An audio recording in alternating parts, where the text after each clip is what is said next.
Boa tarde a todos.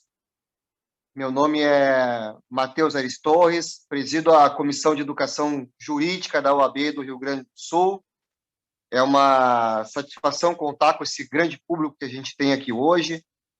Eu queria agradecer desde logo os nossos convidados, professor Manuel Davi Maceno, professor Alexandre Petri. Vocês nos honram muito com esse convite aceito pela Escola Superior de Advocacia, pela comissão, pela ESA e pela OAB Subseção de Santa Maria. Hoje é o primeiro evento de interiorização da Comissão de Educação Jurídica da OAB do Rio Grande do Sul.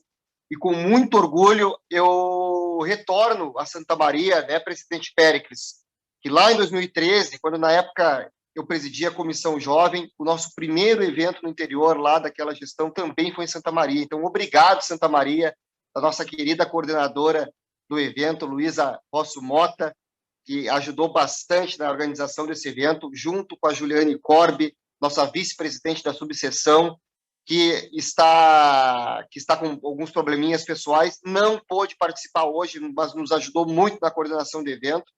Então, o meu abraço e minha satisfação de estar aqui com vocês, colegas de Santa Maria, de todo o Rio Grande do Sul e de todo o Brasil, porque a gente sabe que a ESA tem espectadores em todo o Brasil.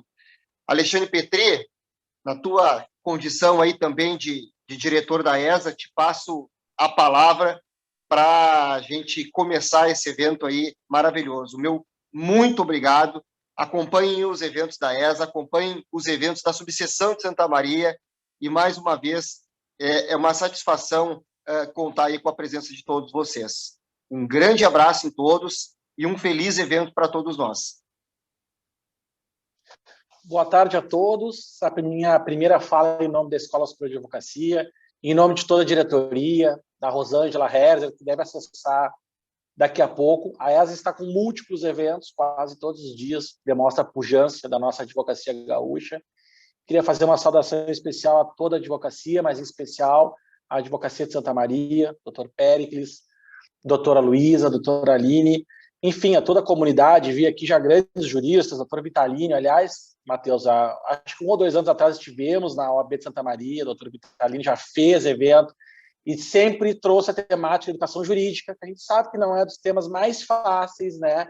Nem sempre há, digamos assim, disposição para reflexão em torno dessa temática, mas a ESE assume esse compromisso com a educação jurídica, tema difícil, tema complexo, e uma saudação especial, não poderia ser diferente, ao doutor Manuel, nossa atração internacional, e todos vieram aqui para lhe ouvir, doutor Manuel, de forma que a tarde é sua, o senhor utiliza o tempo que precisar, obviamente estamos aqui para lhe assistir e eu complemento no tempo que tiver.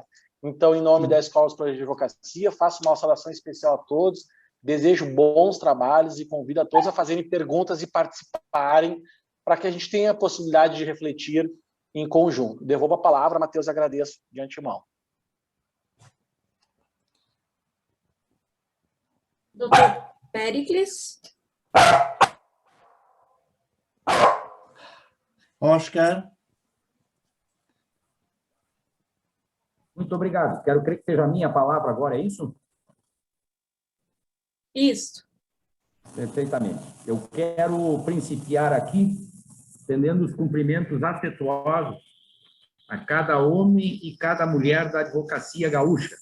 Quero fazê-lo materializando o apreço e a satisfação da advocacia santamariense na pessoa do meu estimado, respeitável colega, Matheus Aires Torres, um homem com um histórico e um currículo de ordem irretocável, irreprovável, muito antes pelo contrário, exemplar pela trajetória que traçou de colaboração, antes para com a nossa categoria, mas também, notadamente, em razão da cidadania que permeia todas as preocupações e todos os esforços de cada advogada e cada advogado do Brasil. Matheus, muito obrigado pela distinção e pela oportunidade novamente concedida ao OAB de Santa Maria, que eu tenho absoluta certeza, não se trata de uma homenagem afetiva, tampouco alguma distinção de cunho pessoal, mas exatamente no reconhecimento desta cidade como um dos grandes polos do torrão gaúcho, de forjo e educação jurídica. Não por acaso, contamos aqui com em torno de 6, ou podemos considerar 7, escolas de direito, o que efetivamente demonstra a proficiência e a preocupação da nossa Escola Superior da Advocacia, que eu quero cumprimentar aqui na pessoa do meu estimado, também respeitável colega Alexandre Petri, em razão, doutor Alexandre, desta questão que é delicada, que é o aperfeiçoamento e o aquilatamento do ensino jurídico pela qualificação dos profissionais que vêm conosco, se somar, mas também dividir esta responsabilidade de tutelar em primeiro plano e com a maior das responsabilidades todos os aspectos indispensáveis a uma vida decente para cada cidadão que é confiado à advocacia. Eu quero cumprimentar a nossa ex-conselheira, doutora Luísa Roth, dizer da satisfação de praticamente nos sentirmos mais do que representados por sua excelência na Comissão de Educação Jurídica e dizer da tranquilidade que temos a cada momento em que o nome de sua excelência é citado ou que tomamos conhecimento de que alguma responsabilidade, algum emprego é confiado à sua competência, ao seu conhecimento científico, em dizer que sim, é oriunda da subseção de Santa Maria, o que só nos traz orgulho. Quero, de forma muito especial, homenagear aqui o doutor Manuel Maceno, desde já, professor, agradecer a sua disponibilidade e a generosidade de conosco, brasileiros, gaúchos, compartilhar o conhecimento e a experiência de quem reconhece na ciência, respeita na intelectualidade e materializa no magistério exatamente o que buscamos. Seja muito bem-vindo, muito obrigado, novamente, franca e publicamente, pelo dispêndio do seu tempo, pelo quilate de tudo o que nos trará, o que realmente só nos engrandece nessa oportunidade, doutor Alexandre, doutor Matheus, de, repito, efetiva demonstração material de solicitude da OAB Gaúcha, da Escola Superior da Advocacia, da Comissão de Educação Jurídica, para com a advocacia aldeã, a advocacia interiorana. Do que nunca duvidamos, muito antes pelo contrário. Aqui em Santa Maria, por esta presidência, sempre foi dado este testemunho.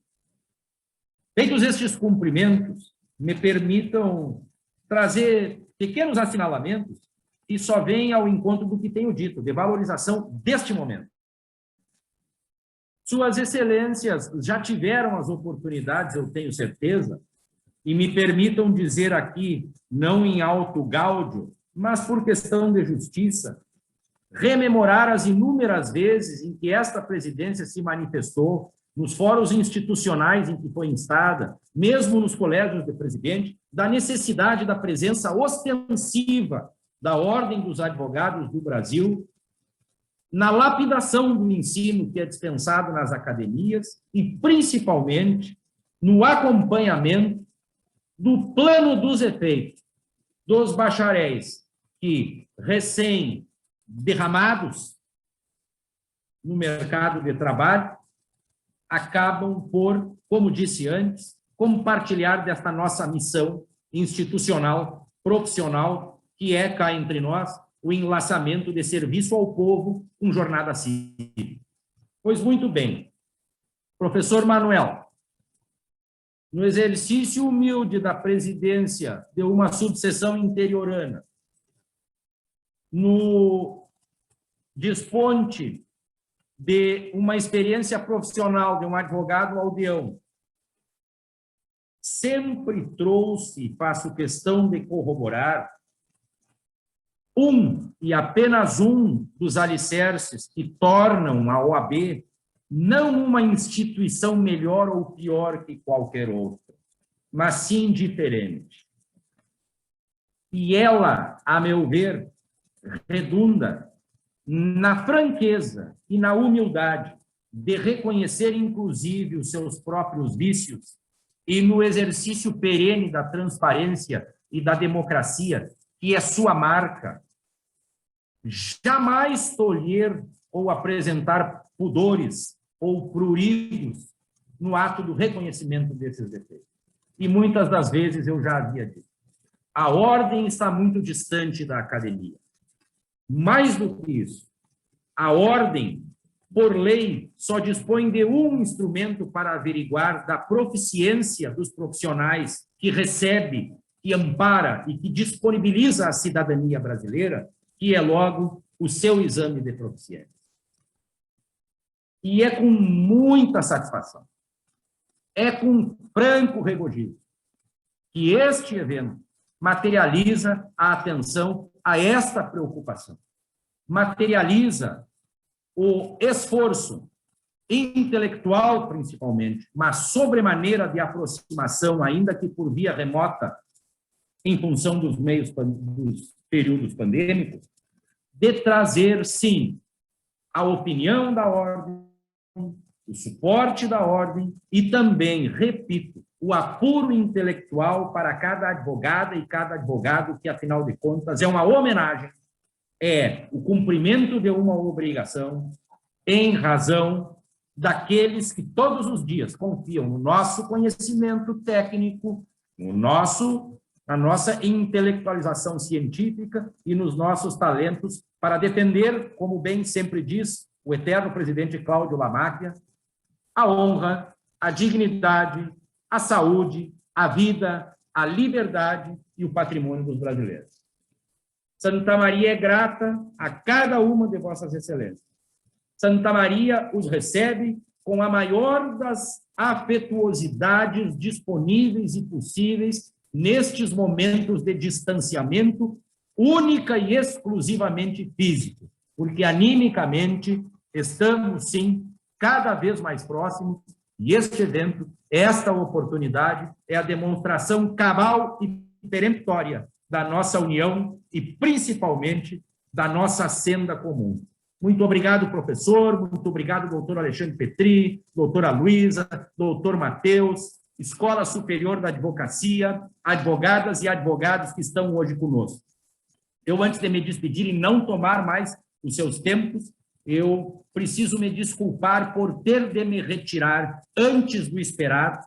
Não era da minha programação hoje ter esse papel honroso de recebê-los na cidade, era, sim, da nossa vice-presidente Juliane, que só não está aqui convosco porque está diagnosticada com a Covid, mas passa bem para a graça de todos, e dizer, por fim, que aqui em Santa Maria, contem sempre com a ordem. Um grande abraço a todos e o nosso muito obrigado. Muito obrigada, doutor Péricles. Senhoras e senhores, uma boa tarde a todas e todos. Com muita alegria que eu cumprimento as autoridades aqui presentes, reitero, na realidade, os meus cumprimentos ao doutor Alexandre Petri, né, na pessoa do doutor Alexandre, agradecer à Escola Superior da Advocacia pelo apoio, também na pessoa do doutor Matheus Torres, cumprimentar todos os demais colegas aqui de Comissão de Educação Jurídica da OAB Rio Grande do Sul, cumprimentar o nosso querido presidente e estendo também, doutor Péricles, a minha admiração pelo seu trabalho e pelo trabalho que é desenvolvido na subseção de Santa Maria. Gostaria também de cumprimentar minhas colegas de comissão, representantes da Comissão de Educação Jurídica aqui na região de Santa Maria, doutora Aline Casagrande, doutora Francele Papaia e também a doutora Karina de Olinda. É uma satisfação muito grande estar coordenando um evento de tamanha proporção e que eu diria que foi idealizado com muito carinho e com o intuito de proporcionar informações e estratégias sobre temáticas que são contemporâneas. Além disso, o evento ele visa a promoção de uma educação jurídica de qualidade e a readaptação de uma forma coerente em razão das temáticas que hoje aqui serão trabalhadas. Indispensáveis, ademais, para a qualidade e a eficiência das atividades desempenhadas pelo profissional do direito. Assim, também cumprimento a todos os estudantes e profissionais que estejam participando deste evento conosco. Sejam todos muito bem-vindos e muito bem-vindas.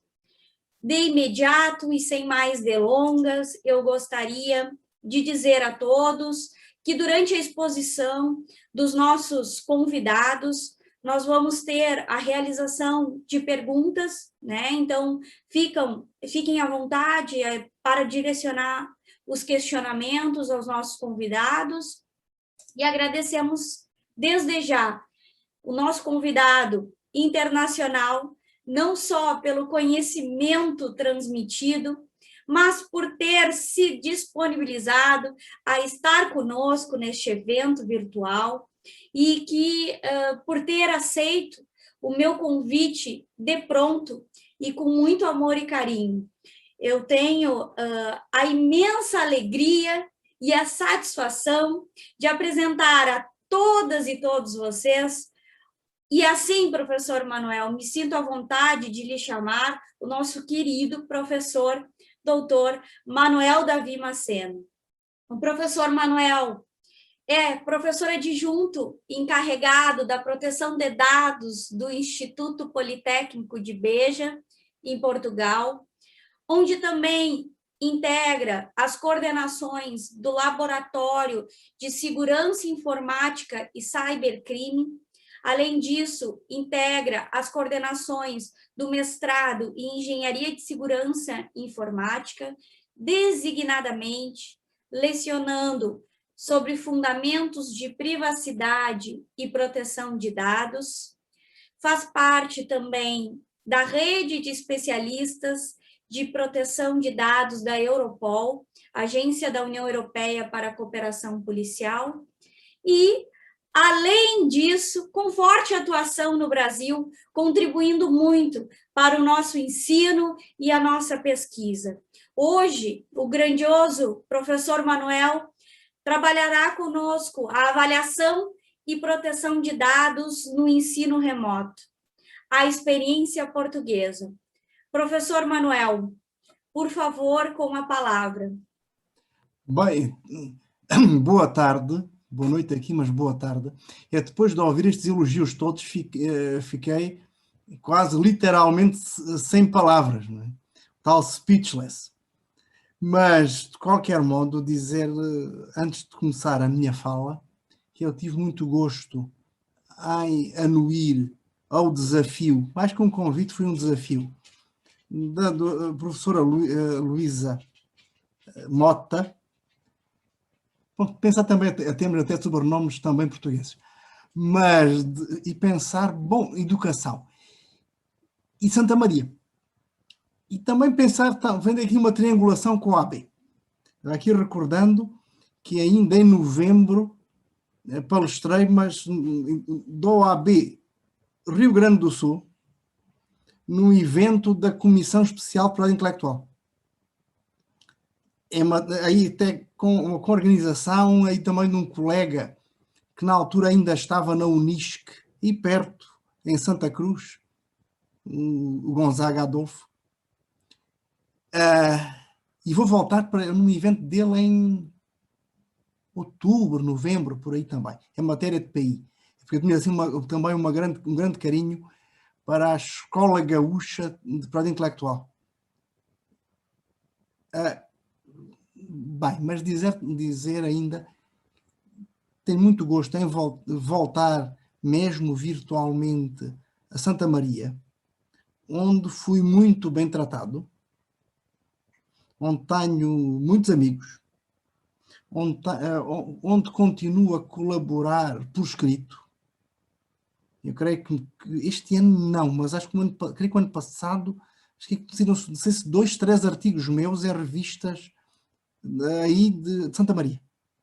na Federal, na Fadisma, na revista da Franciscana, pequenos contributos.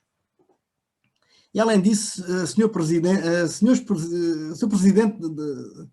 da subseção,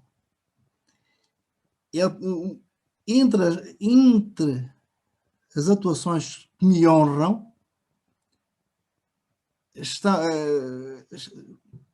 tenho fazer parte de uma comissão da secção de Santa Catarina e duas subseções. Houve aí uns problemas internos na OAB São Paulo, estive quase uma década como consultor na secção que agora chama Direito Digital, mas o novo presidente queria exclusividade e eu disse, não, eu já aceitei estar também em Santa Catarina, não vou voltar a palavra atrás. Mas estou nas subsecções de Campinas e de Guarulhos. São também as maiores, das mais ou menos interioranas. Por isso dizer, aquilo que diz respeito à OAB também não me é estranho. E até vos digo mais uma coisa. O último evento que seria para ser aberto, assim, presencial, teria feito um ano em março, em Lisboa, um encontro entre as maiores secções de Portugal, a de Lisboa e a de São Paulo, onde eu estaria participando na delegação de São Paulo. É uma coisa que me deu assim grande graça como consultor especial do Dr. Caio Augusto. Bom, mas vamos lá. A professora Luísa pensar educação e dizem, bom, mas Luísa, eu aqui educação eu percebo relativamente pouco. Já julguei que sabia mais. O que eu trabalho agora é com dados. Mas isto tem que ver. E um pouco antes da hora de começar o evento, comecei a pensar e cheguei a umas conclusões assim meio estranhas, assustadoras. Isto é, entre 2007 e 2009 participei num projeto financiado pela União Europeia, coordenado pela Universidade de Saragossa, na Espanha, mas também estávamos nós, estava Bolonha, estava Münster, estavam colegas da Polónia, da Turquia, da Finlândia, da Lituânia, da Bélgica, de criar um campus virtual compartilhado na área do direito e da informática. Em 2010, para pensar aqui a questão da educação, entre a audácia e a loucura, eu propus e consegui que fosse aprovada a primeira graduação jurídica à distância em língua portuguesa, que continua. E coordenei essa graduação inicialmente. Depois, de 2014 a 2017, fui responsável, sendo jurista, pelo EAD, pelo ensino à distância da minha instituição superior. Desde 2019 sou o encarregado de proteção de dados. Só. É incompatível com quase tudo o resto. Tanto que, no fim de semana, estive pensando sobretudo nas dificuldades que tive durante a pandemia, com questões não apenas de ensino, capacitação à distância, mas também a questões da avaliação. Quando as questões da avaliação se cruzam com a proteção de dados. E provavelmente foram os processos mais complicados, até emocionalmente mais complicados de superar, porque tivemos todos que mudar muito sobre aquilo que nós pensávamos que se fazia. E fomos literalmente obrigados. Eu vou compartilhar tela com a vossa licença.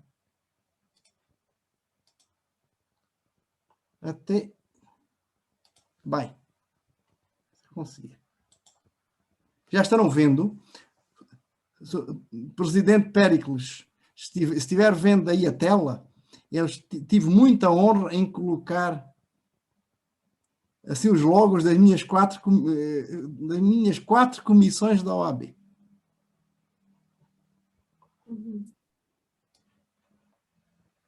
Podia até ter omitido, mas preferi não fazer. Mas, está vendo? A gente aqui diria, em futebol, que é amor à camisola, mas eu não posso dizer isso no Brasil, porque poderia ser muito mal interpretado. Porque aqui jogador de futebol usa camisola no campo.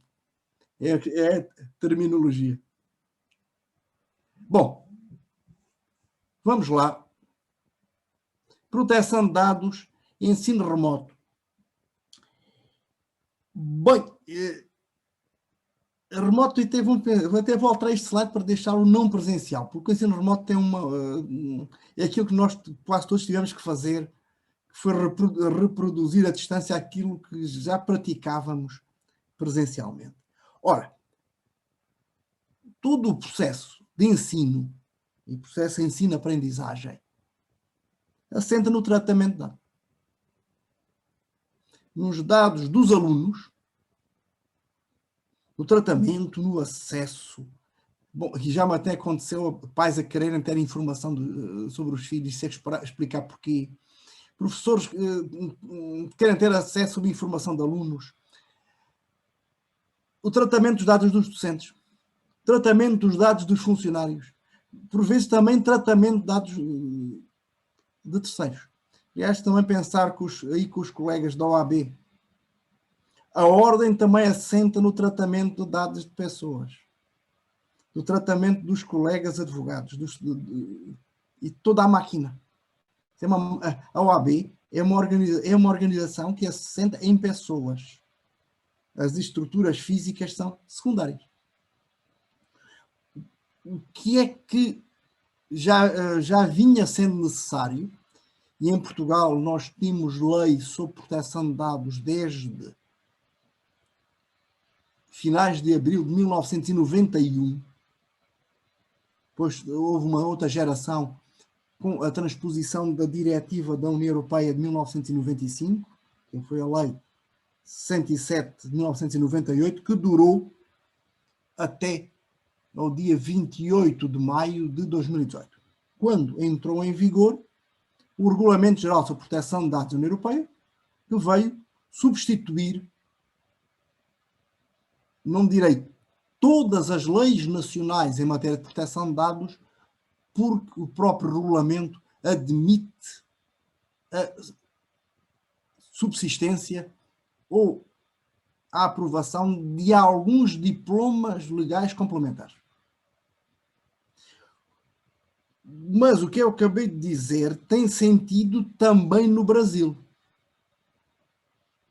Tem a ver com a sanção e publicação que se chama, desde 2019, Lei Geral sobre Proteção de Dados. Aliás, vou-vos dizer também com a OAB, em finais de abril de 2018, isso pensem, que a lei é de agosto, meados de agosto de 2018, em finais de abril, eu palestrei para a minha então secção da OAB, houve, presencialmente, houve interessados a mais, não cabiam nos salões da OAB na Sé, fomos transferidos para o IDP da Paulista. O Zavalha emprestou o salão deles. E em finais de abril não havia sequer perspectiva de o Brasil passar a ter uma legislação de proteção de dados nos anos seguintes. O que é fato é que, sobretudo pelo impulso mediático da entrada em vigor do novo regulamento europeu, a pressão no Congresso foi forte demais e tais velocidades supersónicas, entre maio e agosto já estava a lei cá fora. O que é que isso significa? Que a ordem, também a ordem, mas sobretudo a ESA e as instituições de ensino superior, e pensemos só na formação, nas formações, na área do direito, tiveram que se começar a adequar à LGPD.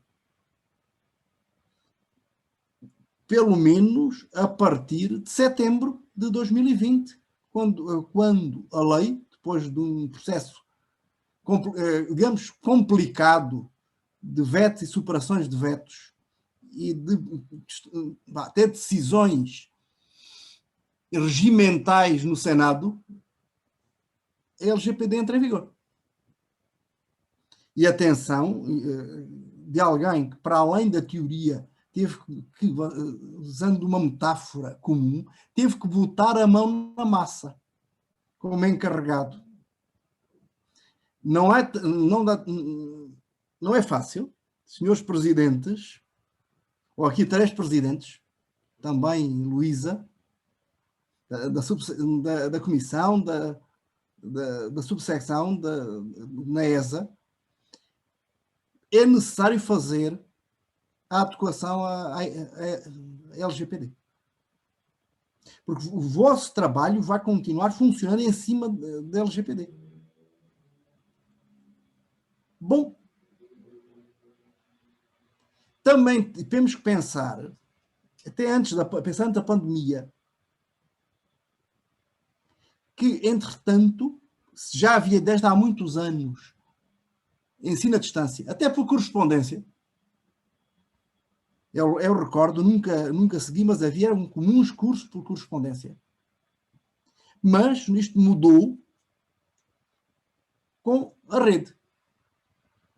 E se vulgarizaram, sobretudo em termos de apoio, em muitas faculdades, também aí no Brasil, os chamados ambientes virtuais de aprendizagem.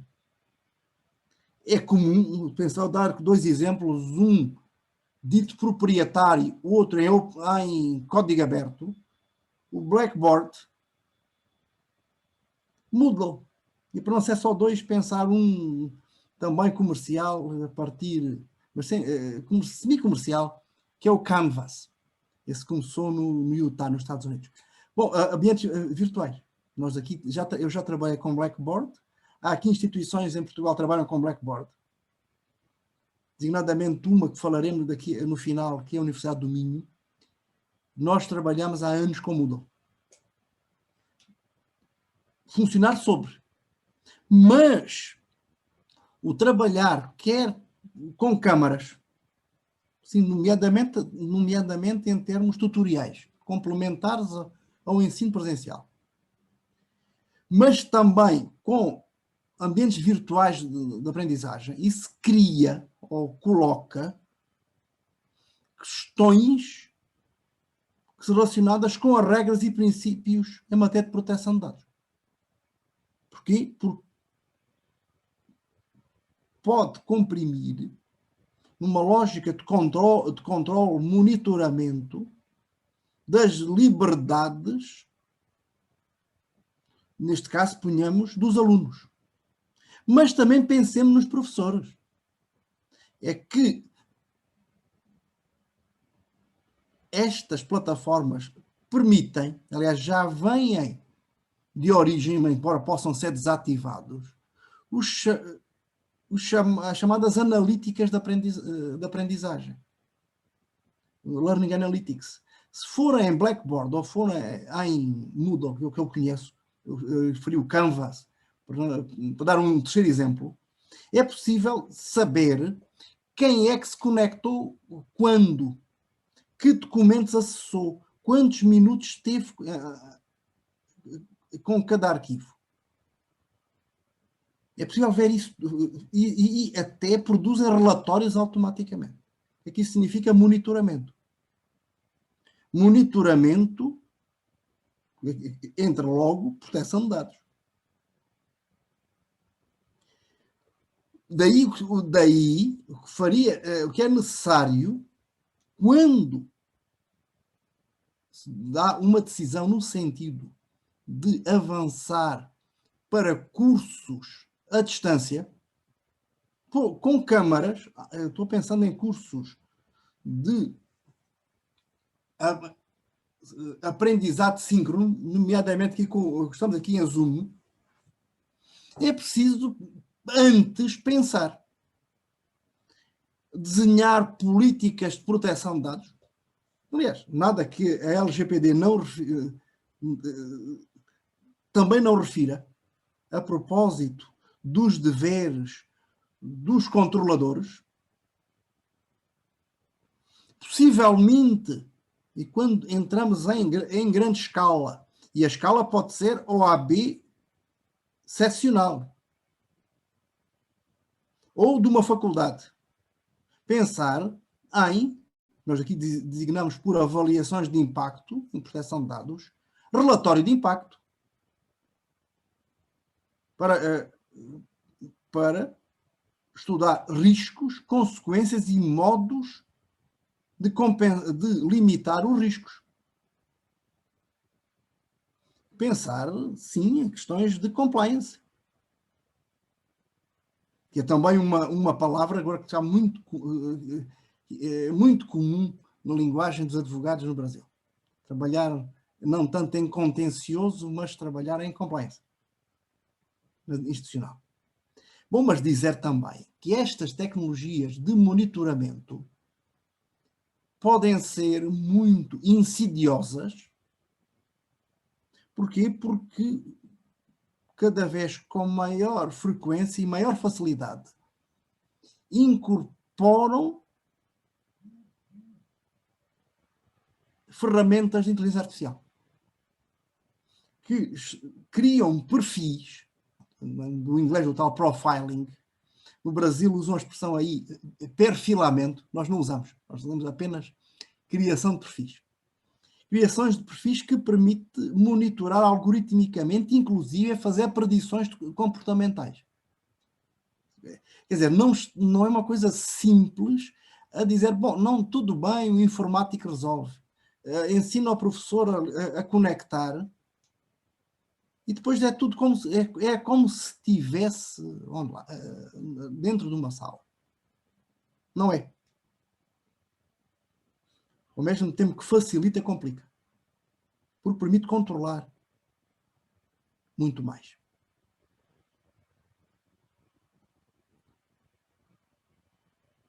Bom, antes da pandemia, devíamos seguir estes procedimentos todos.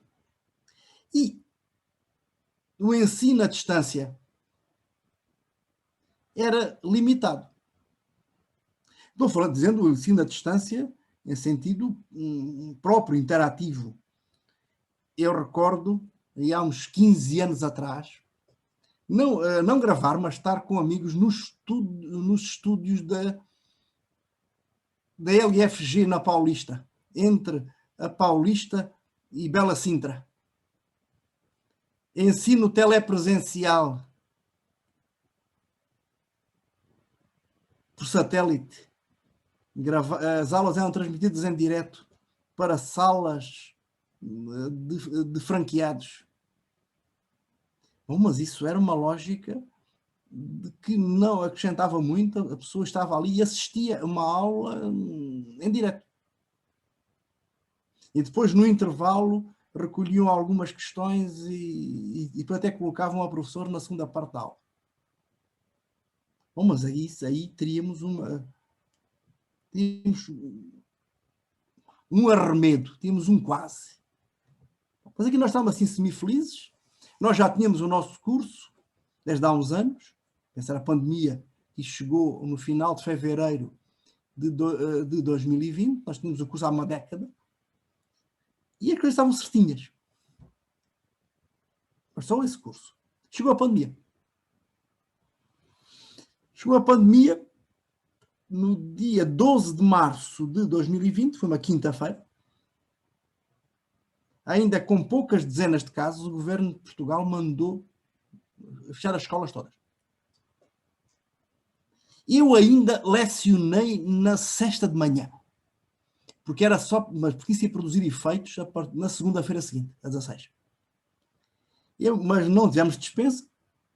Eu cheguei ainda a medo, não havia máscaras, ninguém sabia, aqui todo mundo pensava que íamos morrer todos.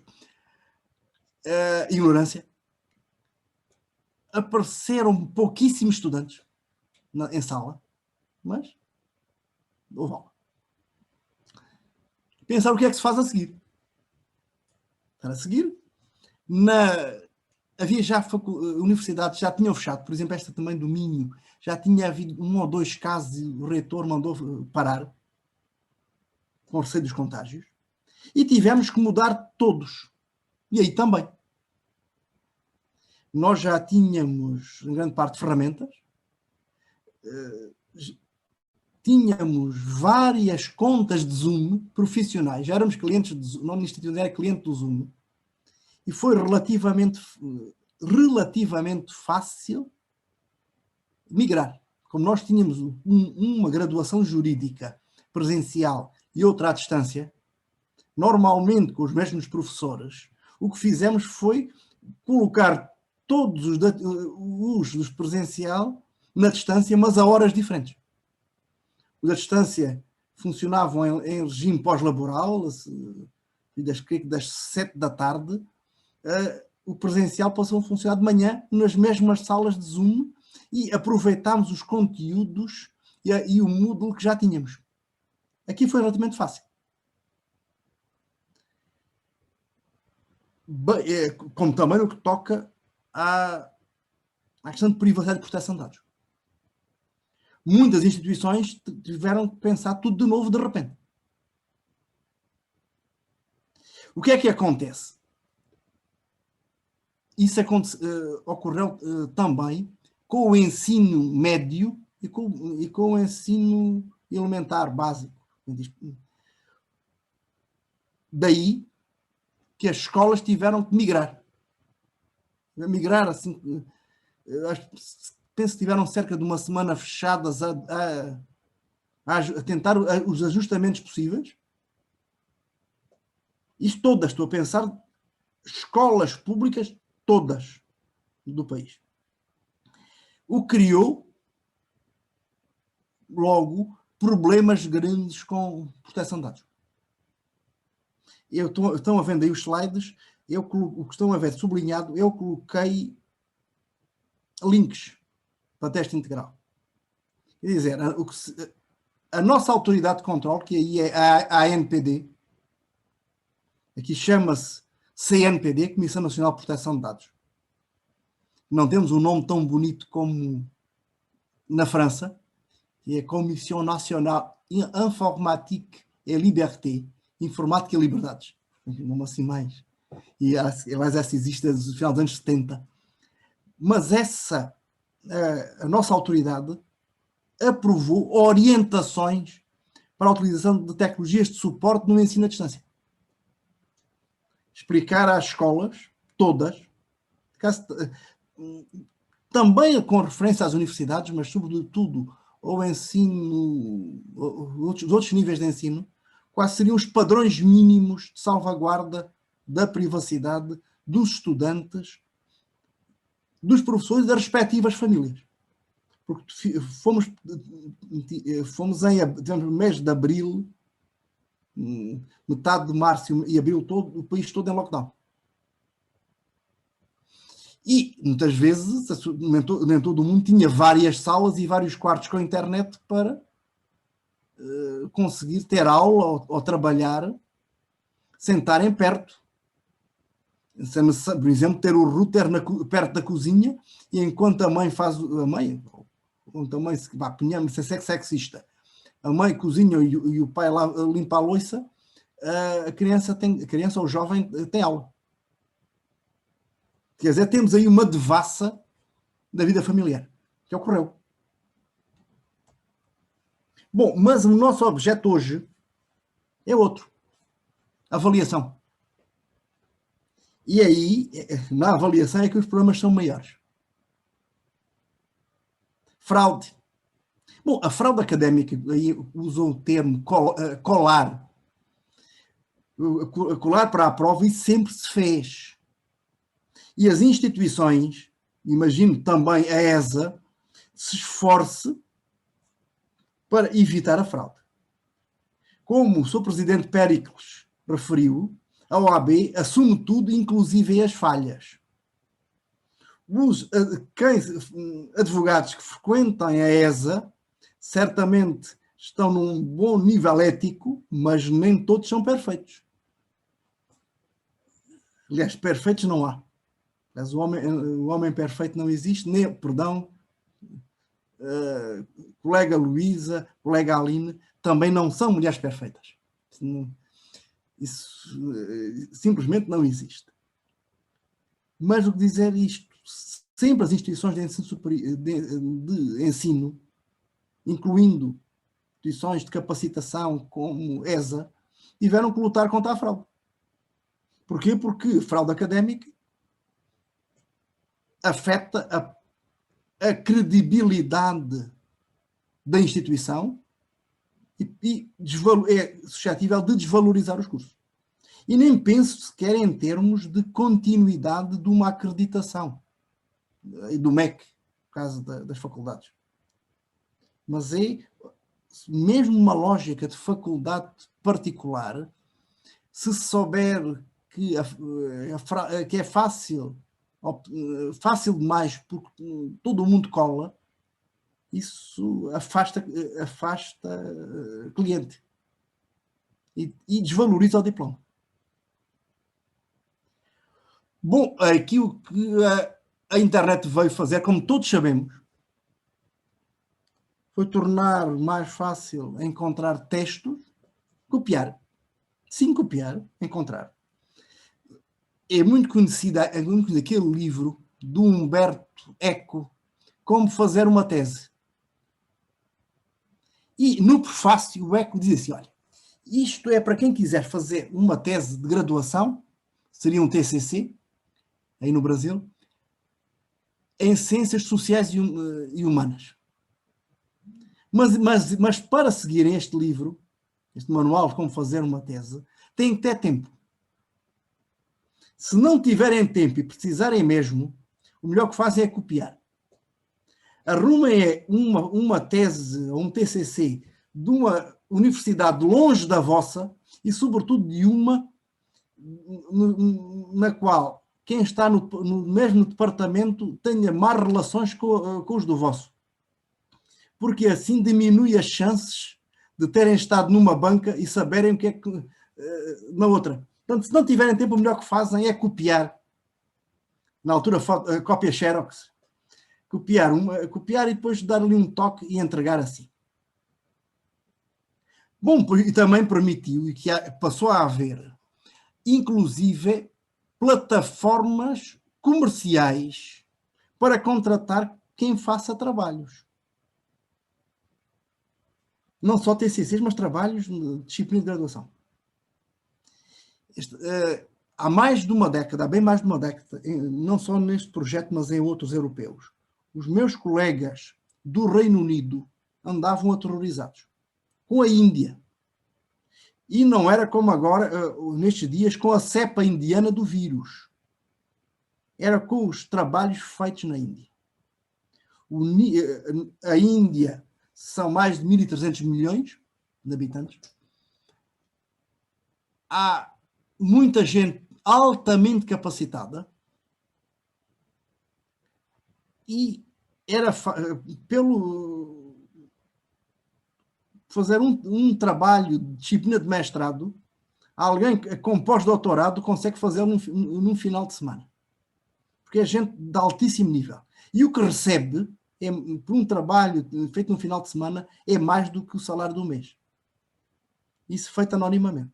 Porque eles estavam aterrorizados. O que é que eles fizeram? Avançaram em nível, quando há massificação, a nível de graduação, acabar com trabalhos na graduação. Só provas e provas presenciais. Com papel e caneta. Claro, e no caso do direito, com fontes. Isso também levou a tecnologia. A tecnologia, desde há anos, não é de 3 exemplos, Copyscape, Grammarly, FlexScan, que o que faz, eram tecnologias que até tinham sido desenvolvidas até em estudos bíblicos para identificar os autores, tudo no Antigo Testamento. de identificar até estilos de escrita e de frequência de adjetivos. O que é que dá para fazer? Hoje passar por programas de identificar se alguém colou, fez assim um plágio de copy-paste, copy-cola, um parágrafo. Porque vê que o estilo não corresponde ao resto do texto. Isso é feito hoje com alguma facilidade. Ou até mais. O aluno pode facultar textos seus, o programa identifica o padrão do aluno, e se o aluno, quando entrega outro, a máquina vai verificar, vai checar se aquele texto foi feito por ele ou não. Bom, mas isto é tecnologia de combate à fraude, mas que não tem que ver exatamente com distância. Bem, o problema da pandemia é que a avaliação presencial, pelo menos a avaliação presencial massificada por razões sanitárias, passou a ser inviável. Não dava para ter os alunos em sala fazendo prova.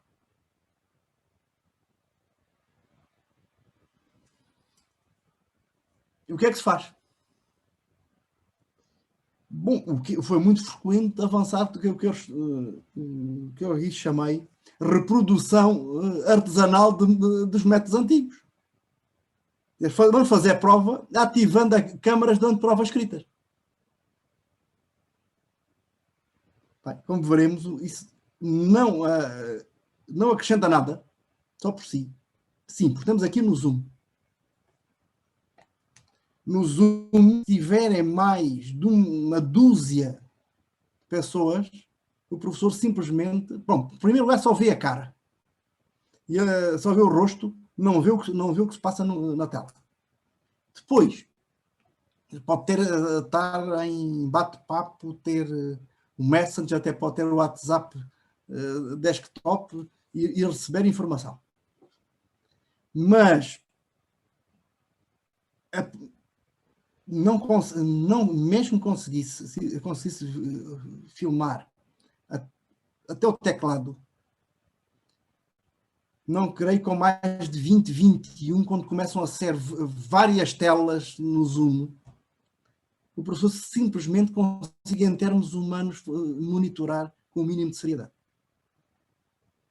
E se me permitem até alguma facilidade, dá para lembrar uma canção da Ivete Sangalo. Me engana que eu gosto. Sim, Mateus ri, sim, pensa, alguém achar que consegue, através de uma câmara, controlar o que os alunos fazem é absolutamente fictício. O aluno aí só não faz o que ele próprio não quiser. Também houve quem começasse a comprar aquelas tecnologias de controle e monitoramento. Já falaremos do problema. Entretanto, as coisas melhoraram um pouco. Nós deixámos de estar em estado de emergência. Que é assim o nível mais elevado.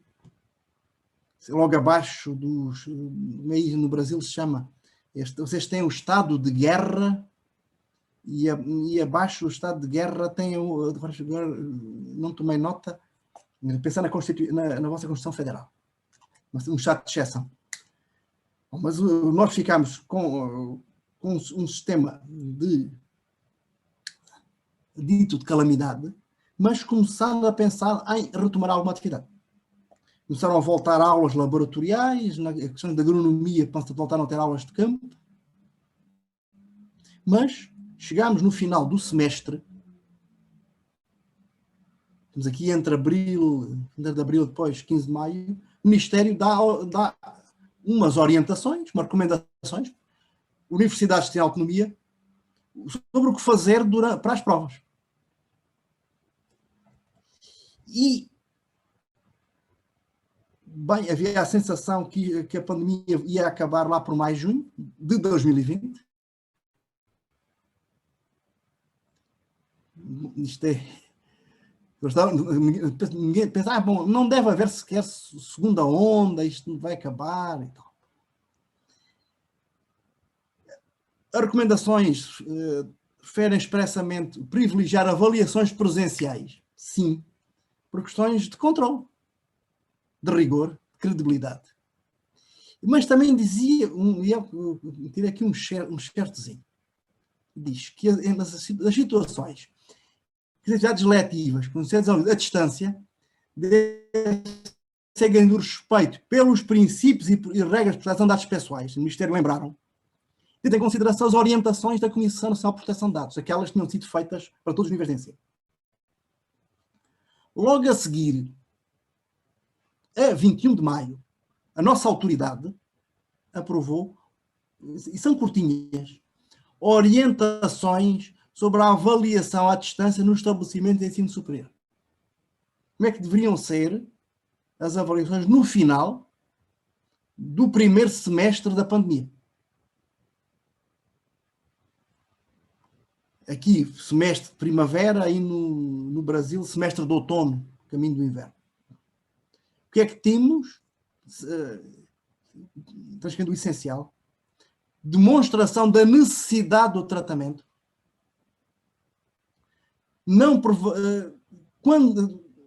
Fundamentar, porque não deviam prevalecer os direitos titulares dos dados, no caso dos estudantes. Sendo as instituições controladoras, na terminologia da LGPD. Pensar em termos de lei brasileira, as instituições teriam que olhar com muita atenção, designadamente para o artigo 6º, o artigo dos princípios.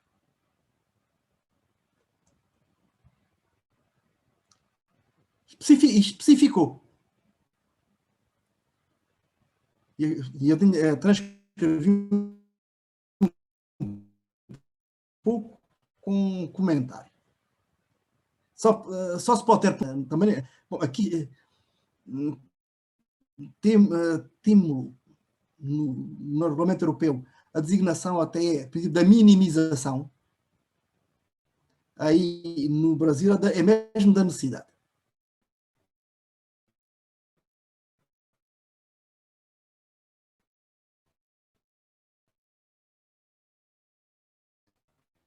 E diz, e aliás, o que eu estou a dizer, a LGPD corresponde ao regulamento europeu, houve opções, o do brasileiro, mas neste ponto nem por isso.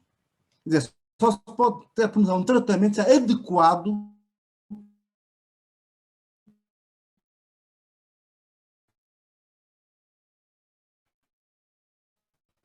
para prosseguir a finalidade. Não é aceitável. Porquê? Porque é ineficaz. Isto é, para haver uma compressão dos direitos dos titulares dos dados, antes de mais, a técnica tem que ser eficaz. Depois é que vamos ver a proporcionalidade em sentido estrito. Se a técnica for ineficaz, qualquer compressão será desproporcionada. Logo, não se adequa ao princípio da necessidade. Depois também dizer, o seguinte é mais longo, uma solução tecnológica que bloqueia o acesso por parte do estudante a documentos no seu computador ou outros ambientes online, e já veremos como é que isso se faz, a circunstância de fazerem remotamente operações no dispositivo eletrónico pessoal do estudante, pode ser tida como desnecessária por existirem soluções menos intrusivas ou mesmo desnecessário ou excessivo. E só poderia ser viável se existisse uma efetiva alternativa presencial. Então, um estudante não podia ser obrigado a entregar o controle do seu dispositivo a um programa informático instalado obrigatoriamente. Pronto, já disse, obrigado obrigatoriamente. Só poder fazer a prova sobre um monitoramento interno à sua máquina. Diz também que é desnecessária e logo excessiva a gravação de imagens durante a prova. Prova oral, mas também prova escrita. Mas aqui o problema de poder ser reutilizada. Aliás, provas orais feitas diante de bancas. É essa a razão, porque provas orais nem há reavaliação. Não há um professor só, está ali uma banca que decide. E nem há prova testemunhal para infirmar provas orais. Mesmo sendo as provas, por definição, orais públicas.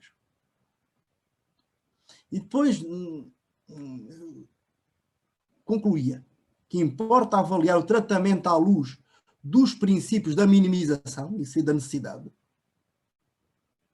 e da proporcionalidade nas vertentes da adequação, necessidade e proibição do excesso, das 3 vertentes da proporcionalidade que nós conhecemos no direito. Para que se possa concluir-se que esse monitoramento é legítimo. E depois ainda acrescentou: o tratamento pode até ser precedido de um relatório de impacto sobre a proteção de dados.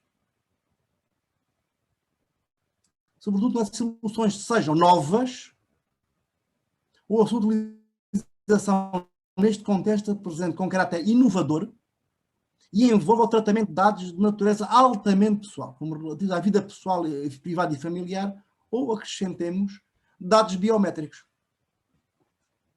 Sim, estamos aqui a pensar, dados biométricos, Brasil, dados sensíveis. Simplificar, tratamento de dados sensíveis. E depois também diz que isso corresponde aos deveres do controlador garantir que as plataformas utilizadas para a avaliação não recolham dados utilizadores para além do estritamente necessário ao serviço. Isto porque estas plataformas são quase todas dos Estados Unidos e a Europa tem problemas. Recordar, recordei isso exatamente há uma semana. O dia 6 de outubro de 2015, quando o Tribunal de Justiça da União Europeia anulou o acordo Safe Harbor que existia entre a União Europeia e os Estados Unidos, que permitia a transferência de dados da Europa para os Estados Unidos. O Acórdão Schrems, agora em julho, o novo acordo, o Privacy Shield, ou o escudo da privacidade, também foi anulado. Na minha instituição, naquela em que eu sou encarregado de proteção de dados, foi pedido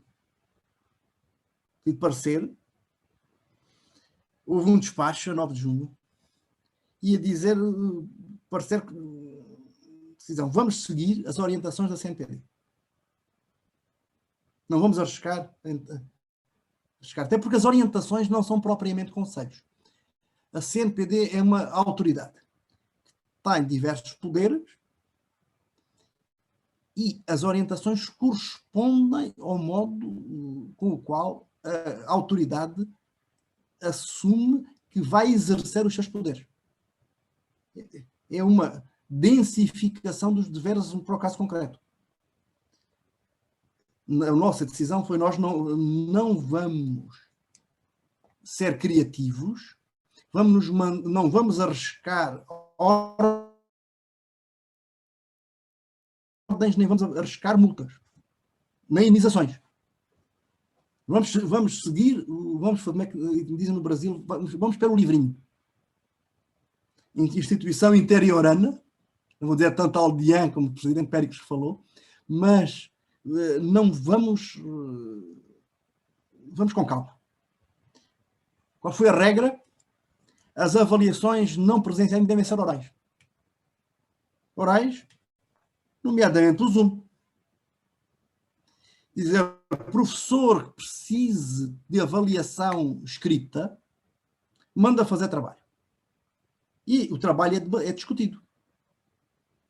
Claro, se o trabalho for colado ou se o trabalho for feito por outro, quando chega na hora da verdade da prova oral, a pessoa pergunta, explique lá porque é que na página tal te disse isto. Se o aluno ficar gago ou mudo, as probabilidades de ter sido feito por terceiro são muito grandes. Quer dizer, prova oral eliminatória. Aliás, na nossa graduação jurídica à distância, já por essa mesma razão, desde há anos que utilizamos provas orais e eliminatórias. Quase todas presenciais, só temos feito provas orais à distância para alunos que vivem na Madeira, nos Açores, em que teriam que pegar voo para vir fazer a prova, mas isso normal, oral. E oral, mas pensarem até, não em casa, estou dizendo pré-pandemia, mas sim em instalações da Ordem. Instalações da Ordem, e a Ordem assumir a vigilância no local. Não está ali ninguém a passar informação, não está ninguém, permitam que brinque um pouco, escondido debaixo da mesa a passar as informações. Que é a seriedade garantida pela Ordem. Pela subsecção correspondente. Mas houve, vou dizer, alguns protestos nas áreas não na área da jurídica, mas nas áreas das ciências. Em matemática, em física, que diziam que nós não conseguimos fazer uma prova oral. E aí vou criar assim uma lógica, uma exceção, mas teriam que fundamentar o diretor da escola decidir, ouvir o curador do curso, mas teriam que fundamentar quais eram os meios técnicos de controle que iam usar e porque é que os iam usar. Mas em termos excepcionais. Depois também, avaliações laboratoriais seriam presenciais, não há maneira de virtualizar um laboratório de biologia, mas com um número pequeno de alunos, já com máscara, bata, aqueles equipamentos de proteção individual. Bom, mas isto houve complicação. Não houve complicação inicialmente, mas houve complicação no que seria a preparação do atual semestre. A propósito da segunda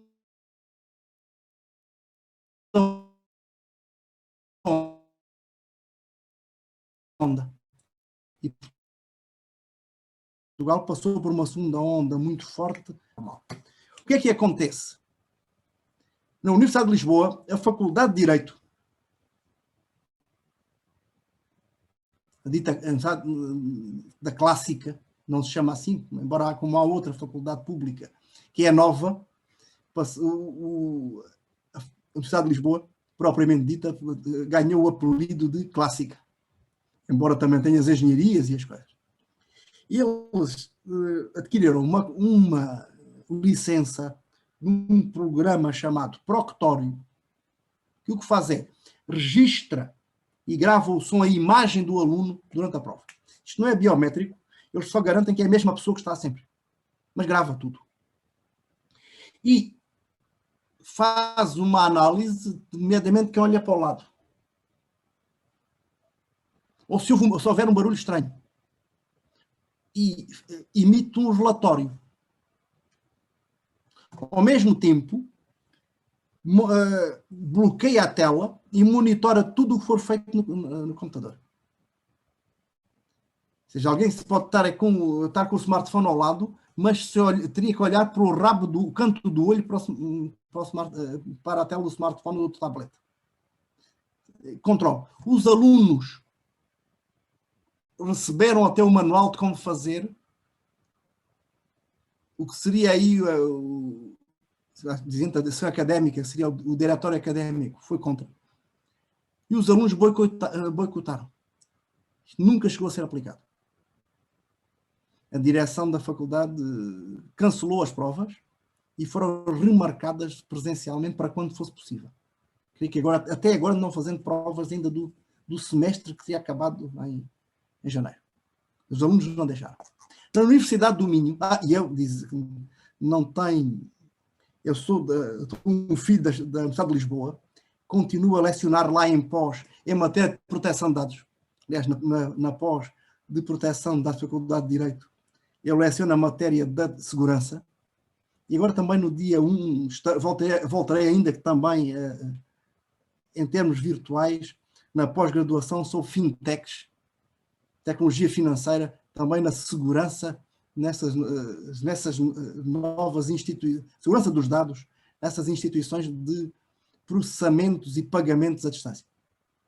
Na Universidade do Minho, eu sou muito da casa, isto é má sorte, ele tem lecionado como convidado no mestrado deles em Direito e Informática. Estou a pensar em Santa Maria. Quem fez lá doutorado foi a professora Joelíria. Fez doutorado no Minho, também penalista. Mas na Universidade do Minho tem lecionado desde 2012. Já do Minho, eles foram para uma outra solução semelhante, que é a Respondos. A Respondos, que é no Lockdown Browser, um programa de navegação que era instalado e o aluno não podia mudar. E também o Respondos Monitor, que registrava tudo o que se passava durante a prova, na máquina do aluno. Mas fazia mais. Tinha este monitor um algoritmo de monitoramento que criava um perfil, e um perfil com risco, e enviava para o professor, dizendo: é provável que este aluno tenha copiado, ou que este aluno tenha tido ajuda de terceiros. E depois a decisão ia para o professor. Mas iniciava muito na discricionalidade do departamento. E, já diga-se, não consegui encontrar, embora tenha pedido, nenhuma intervenção do encarregado de proteção de dados em Lisboa, mas sim no Minho houve. Inclusive, não pus aqui, mas eu vou pôr o relatório de impacto feito na Universidade do Minho a este propósito. E houve uma reclamação dos alunos à Comissão Nacional de Proteção de Dados, que deliberou a 11 de maio. Isso foi aproximadamente no tempo em que a professora Luísa me convidou. Estava quente. Estava quente.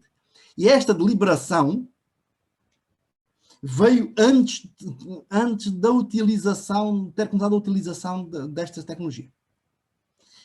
Ora, a Comissão o que é que vem dizer? Não afirmamos que viola, porque ainda não houve violação, mas é suscetível de violar princípios da licitude, finalidade e minimização. Se olharem para a LGPD, artigo 6º, incisos 1º, 2º e 3º, iguais. Ainda havia um risco sério. Eles, inclusive, a CNPD refere a jurisprudência do Tribunal de Justiça, desses dados, e pelo menos até os dados que já teriam sido usados até em termos experimentais, de estarem nos Estados Unidos sem garantias suficientes. Tanto que mandou a destruição dos dados pessoais eventualmente recolhidos e também um auto de destruição a ser-lhes enviado, comprovativo como os dados foram destruídos. Bom, para terminar, e já vos gastei demasiado tempo, permite, até parafraseando Ronald Dworkin, princípios e regras em matéria de proteção de dados têm que ser levados a sério. Quem trabalhar com ensino não presencial tem de ser compliant relativamente à LGPD, tem de garantir os direitos dos titulares. Os direitos dos titulares alunos, mas também os direitos dos titulares professores, que têm sido sujeitos a monitoramentos mínimos insidiosos, mas também possíveis. Quando o professor usa a sua sala, o seu quarto, a sua cozinha para lecionar. Se o professor for advogado e tiver escritório, isso é um pouco menos, mas não deixa de haver um controle. Bom, dizer também, pensarmos a distância enquanto a pandemia durar, privilegiar avaliações síncronas orais,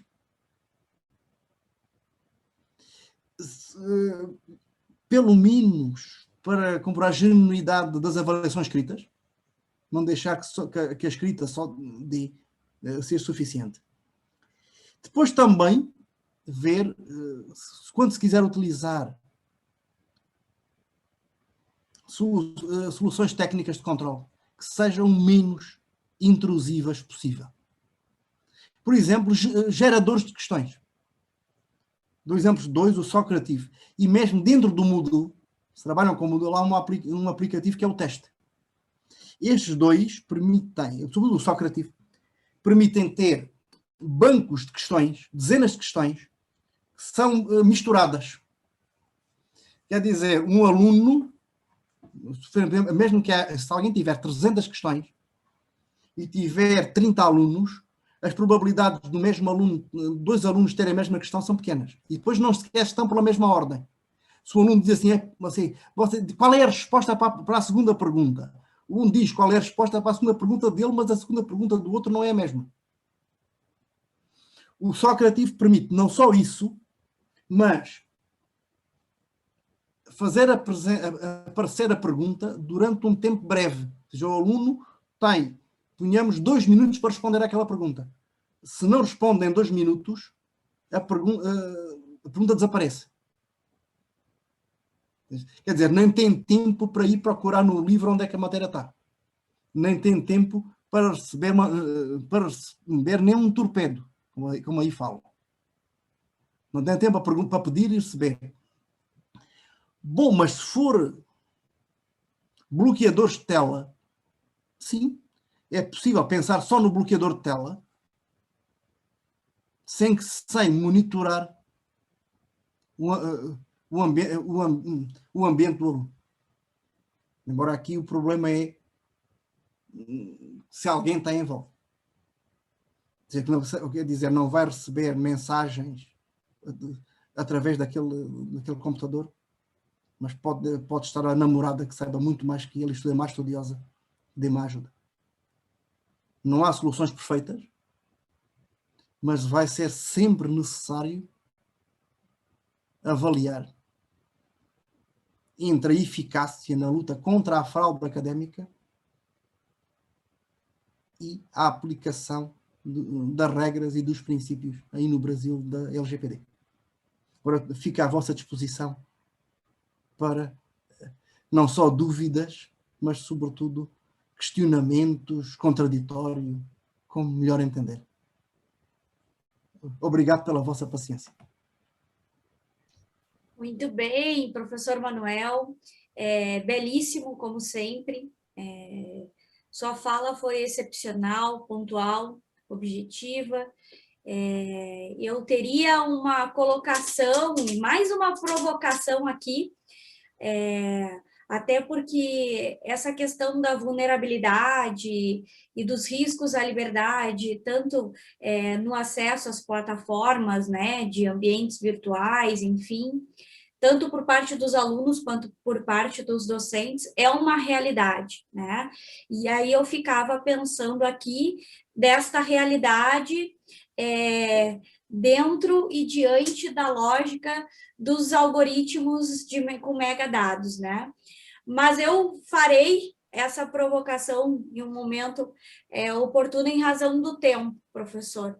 E agradeço mais uma vez, convido o professor a nos acompanhar com a fala do doutor Alexandre, e de imediato passo a palavra à colega doutora Aline Casagrande para a apresentação do nosso próximo convidado. Muito boa noite a todos. Satisfação em poder participar desse evento, em contribuir um pouquinho também aqui de Santa Maria, receber o professor Manuel e o colega de comissão, o doutor Alexandre Petri. Sem mais delongas, então, vou fazer uma breve apresentação do doutor Alexandre. Doutor em Educação pela Universidade Federal do Rio Grande do Sul, teve um período de doutorado sanduíche, né, em Portugal, é membro da Comissão de Educação Jurídica da OAB, aqui, do Rio Grande do Sul, e também membro consultor da Comissão Nacional de Educação Jurídica da OAB. E complementando, então, trazendo também uma explanação sobre essa temática tão importante que trata da educação jurídica, o professor Alexandre vai contribuir com as questões da curricularização da extensão especificamente para o curso de Direito, a partir da resolução número 7 de 2018. Doutor Alexandre, a palavra está com o senhor. Boa noite, agradeço a todos, muito obrigada, Aline, pela palavra. Queria começar parabenizando o doutor Manuel, excelente palestra, e não vou me alongar aqui para poder lhe perguntar, aproveitar o tempo que nós temos. A temática curricularização da extensão provavelmente vai ser estranha ao nosso colega Manuel, e explico. A questão da extensão é um movimento muito particular da América Latina, inclusive mais na parte espanhola que portuguesa, que é um evento tanto recente. Geralmente, em termos de Brasil, a doutrina traz o início dos debates sobre a extensão em si, pelo menos do plano de vista institucional em que se positiva, a partir de 87, nos fóruns de reitores de universidades públicas. Tem muito a ver com o movimento pela democracia no Brasil, e é importante a gente fazer esse retrato histórico de que momento vivíamos.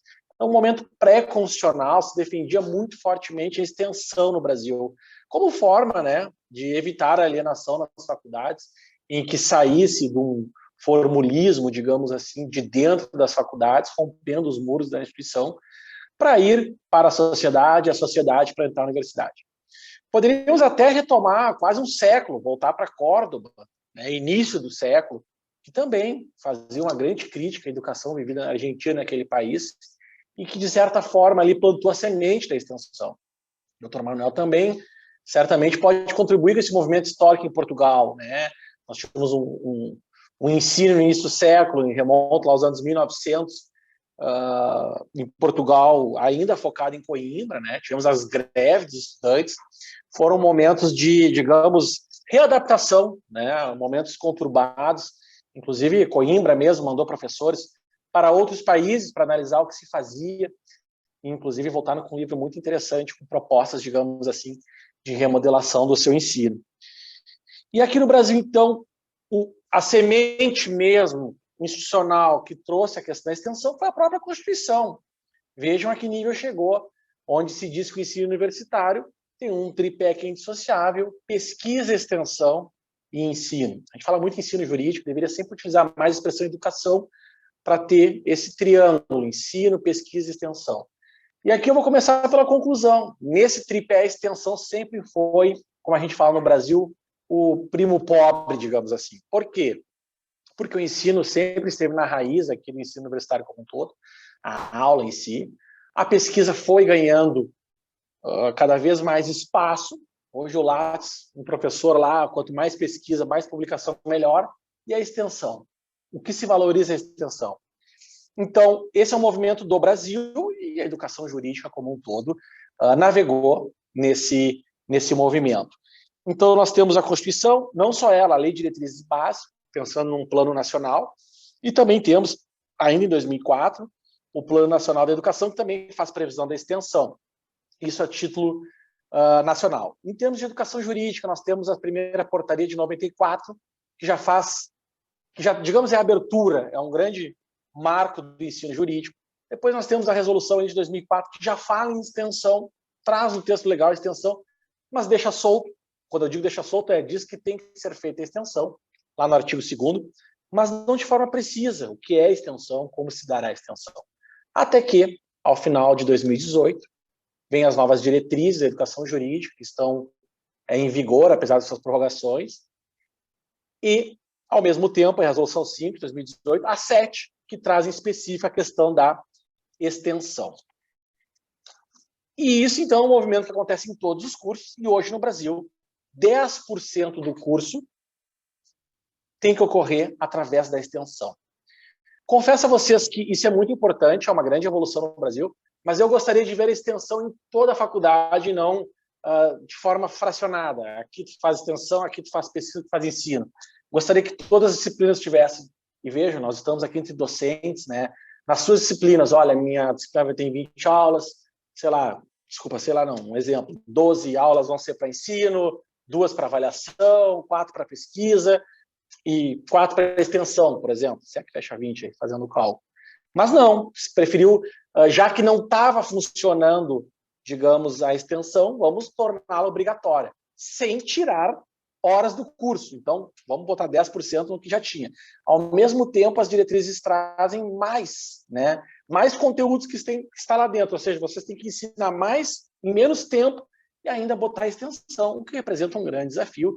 E aí vem a pergunta, como é que nós vamos curricularizar essa extensão? Aí vem um grande desafio para todos os professores aqui, grandes colegas, volto a dizer o Vitalini, a doutora Carolina Cirilo, o doutor Zagui, por exemplo, professor de Direito, que ontem esteve coordenando a aplicação das provas, doutor Manuel. Veja bem, ontem tivemos as provas da OAB no Brasil, mais de 100 mil alunos no Brasil, num mundo de 1.200.000 advogados em dia, arredondando o número. Só no Rio Grande do Sul, mais de 10 mil pessoas. Eu estive num colégio ontem, e como tem mudado o perfil dos estudantes.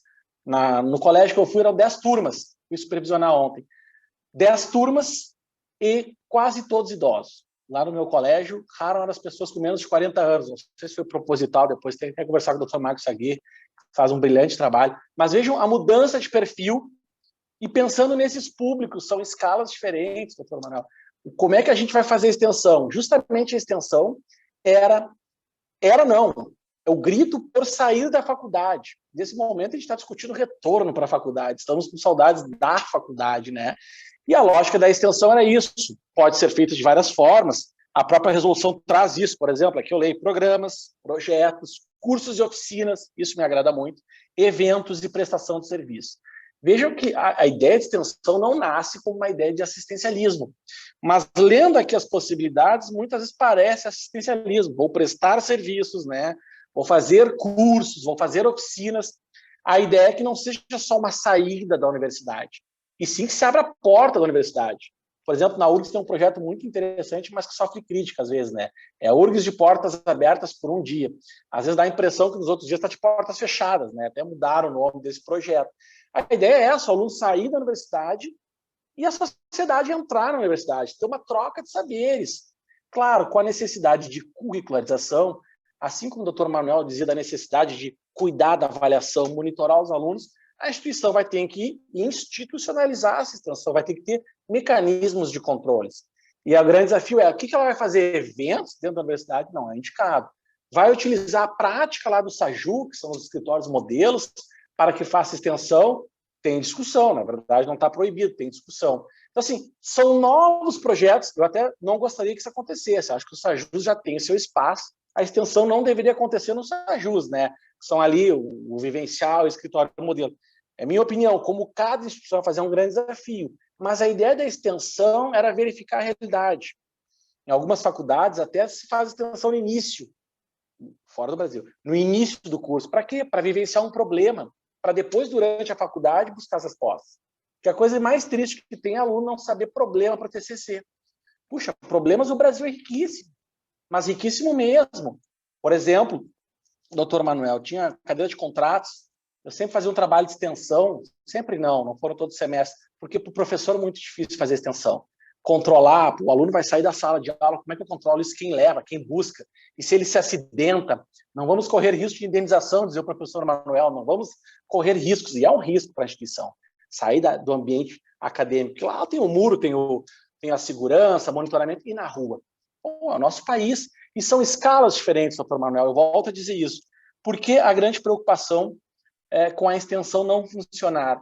A tendência é que as instituições queiram curricularizar de forma a engessar, né? Fazer assim, como é que eu vou dizer? Faz de conta, né? Me engana que eu gosto, como disse o professor, não ser uma verdadeira extensão.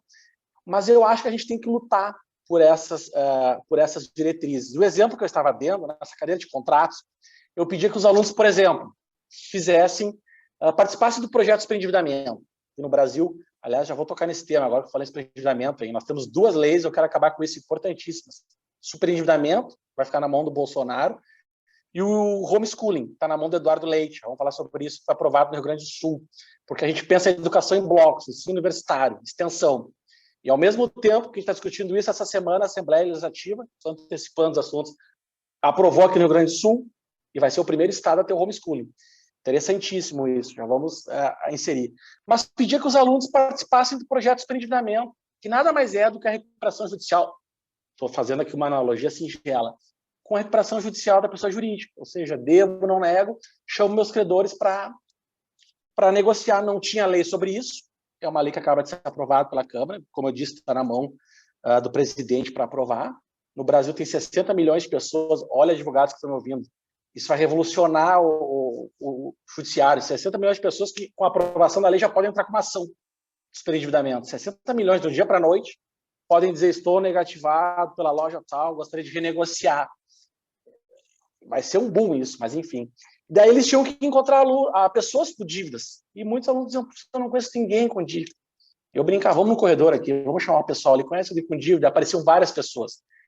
Não vai funcionar, professor, tem que fazer uma audiência, o pessoal não vai... O pessoal aparecia. Teve semestre que, somando todas as audiências que nós fizemos, deu mais de 100 mil reais de economia. Os alunos propiciaram, negociando com os credores. Ia aqui no foro, eu distribuía mesmo os pedidos, não podia obrigar, aí vinham as amarras adicionais, não podia obrigá-los a ir na audiência. Era fora do horário de aula. A maioria ia, outros não iam. Foi interessantíssimo, seria muito legal se a faculdade tivesse isso. Volto a dizer, é um viés que não existe, por exemplo, na Europa, não existe na América do Norte, Estados Unidos, Canadá. É muito do Brasil. Então, pensar em formas de extensão são interessantíssimas. Mas será que os alunos vão gostar? É uma grande pergunta. A extensão geralmente gera muitas dificuldades para alunos e docentes. Pesquisa também. Por exemplo, eu sempre incentivei o aluno que participasse da iniciação científica, não precisaria fazer provas, teria aprovação. Por turma, eram 1 ou 2 alunos sempre. Pô, vou ter que pesquisar, vou ter que estudar. Pô, professor, dá aula e não inventa, né? Aplica a prova. É mais simples. Então, vencer essas barreiras são muito difíceis. E falei dessa realidade de superendividamento para demonstrar um projeto de extensão que não era institucionalizado, que nós já fazíamos, né? E isso existia no Brasil e vai existir. E aí, essa semana, tem muita coisa para falar, mas, como eu disse, eu não quero, assim, passar do meu tempo.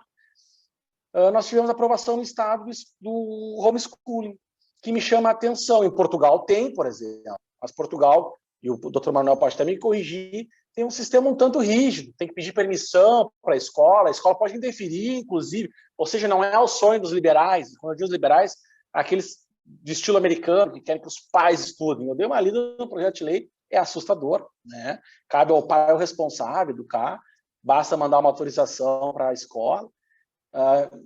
Como eu disse, são escalas diferentes. Provavelmente o filho do rico vai estudar no exterior, né? E vai conseguir aprovação aqui.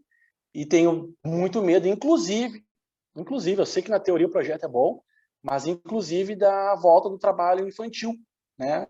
Temos muito que crianças sejam exploradas, se utiliza o argumento de pandemia, porque a gente discute, né, o novo normal, a expressão que eu odeio, para pensar o pós-pandemia. E agora o nosso Estado vem com essa proposta. Claro que muitos são favoráveis, outros não. Tema polêmico, se não me engano, foi 28-21 a aprovação. Mas veja, como é que eu vou falar de extensão, né, para um aluno que estudou com os pais? Imagina a vontade dele de ser um extensionista. Alguém vai dizer, ainda mais, por isso que a gente tem que fazer. Mas veja, a gente tem que pensar a educação como bloco. Para isso tem a Lei de Diretriz de Base, tem o Plano Nacional da Educação, que é renovado com suas metas. Eu gosto muito da extensão, né? Gosto muito de fazer esse apanhado histórico, por que no Brasil ela ganhou status constitucional.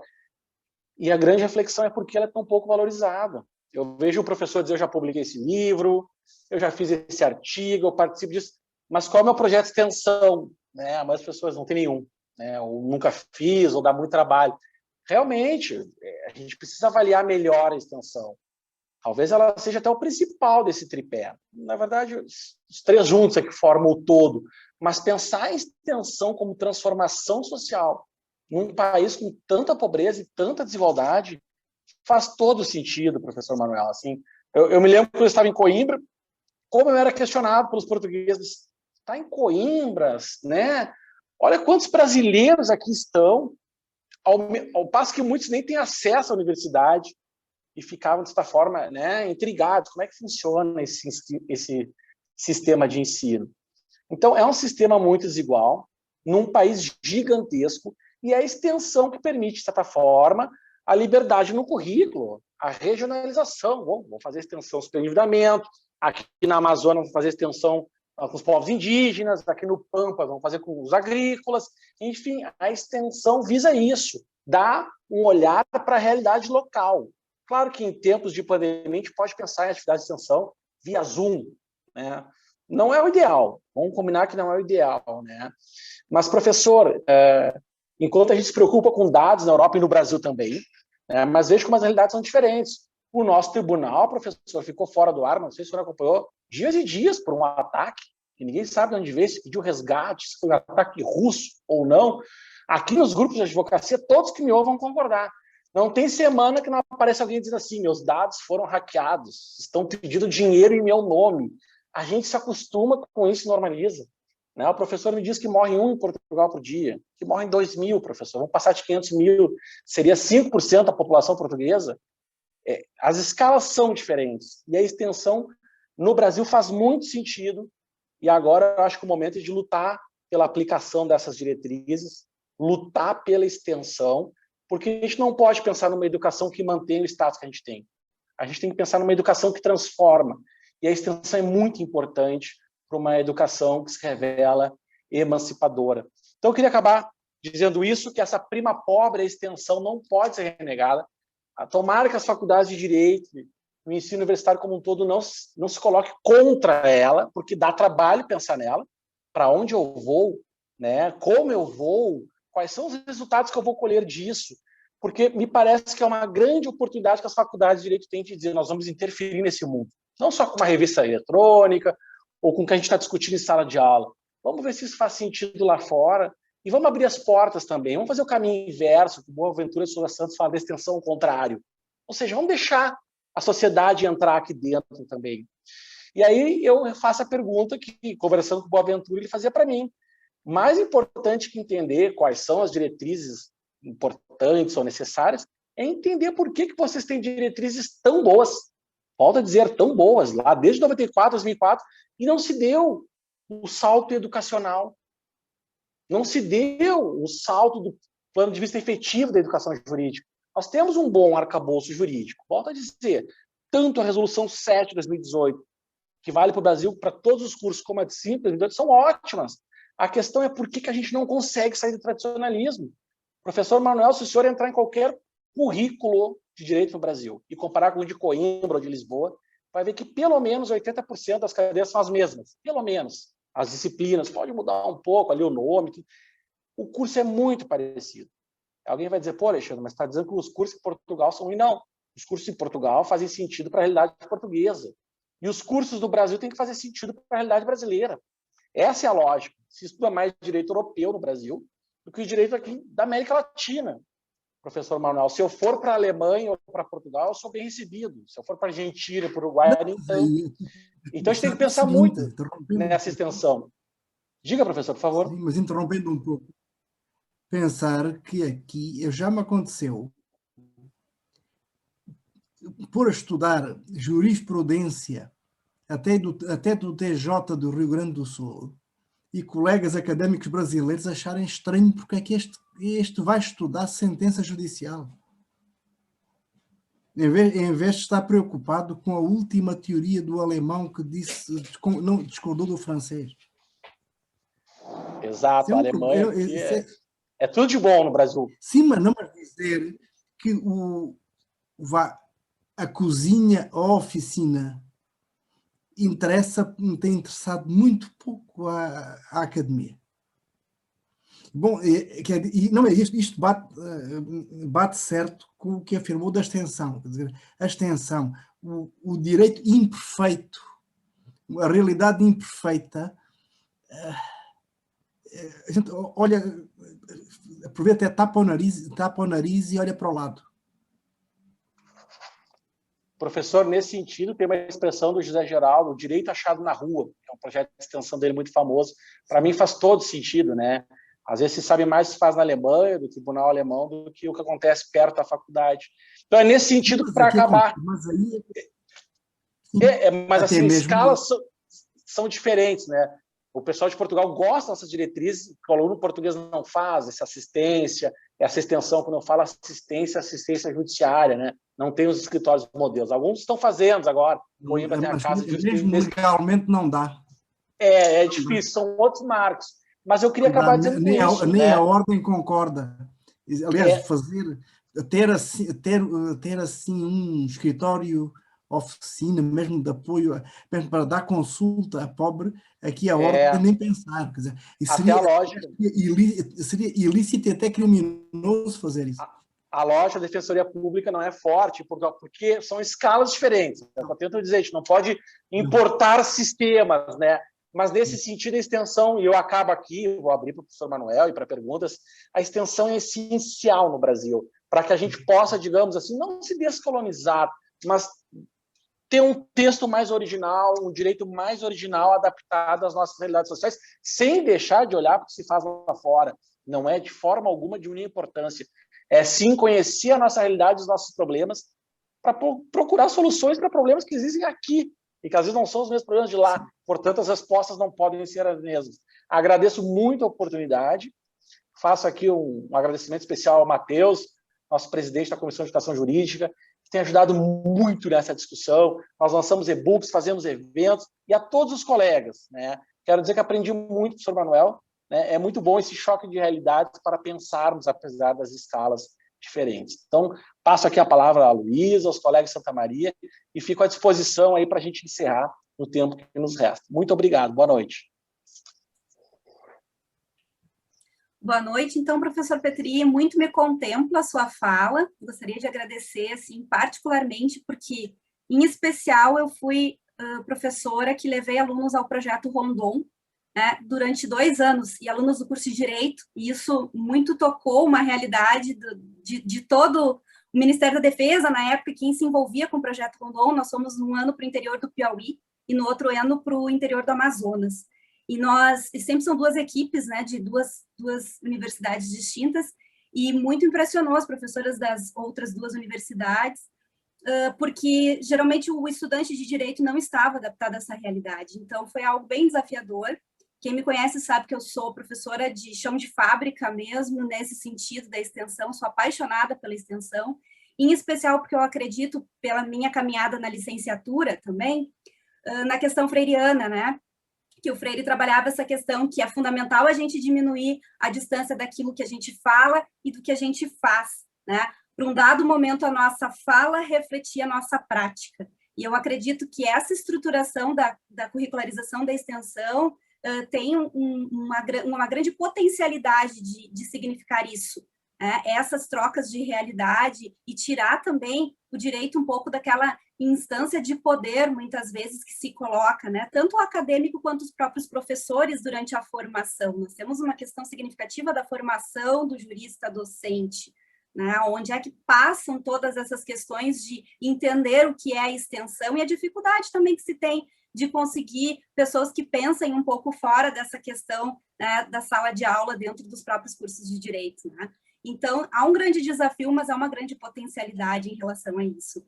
E dizer também, agradecer, então, a sua fala, agradecer a fala do professor Manuel, e também me reportar um pouquinho aqui para passar a palavra, devolver a palavra para a professora Luísa, que quando o senhor falava em todas essas questões, esses mecanismos, né, de controle, digamos assim, na avaliação, eu também me questionei um pouco essas perguntas que a gente faz quando trabalha muito a questão da pedagogia em si, né?